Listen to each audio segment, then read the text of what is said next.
All of these words starts with letter E. Not difficult or complicated. Easy.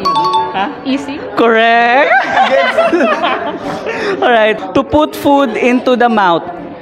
Eat. Huh? Eat. Correct. Akala ko ba hindi mo gagalingan? Sabi ko wag mo galingan. Okay. The number that comes after 7. 8! 8! Correct. A large a large mammal with a long trunk. Elephant! Elephant? Correct.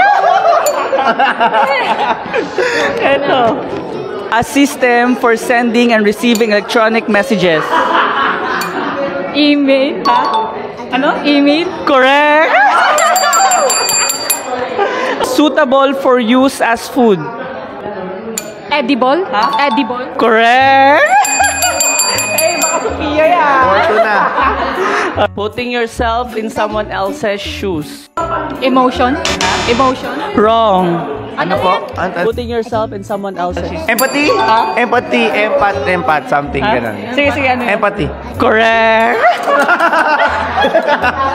Causing great enthusiasm and eagerness.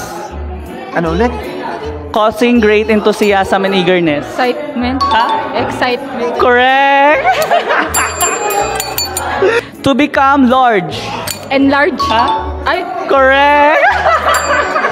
Last question, guys. Talo na ako. Knowledge or skill gained from doing something. Education. Education. Wrong. Knowledge or skill gained from doing something. Experience. Experience. Experience. Ben. Experience. Correct. Ano mga names nila? Hi, my name is Franz Miao, guys. Hi, my name is Sophia. Thank you so much, guys. Grabe, idol ko sila, guys.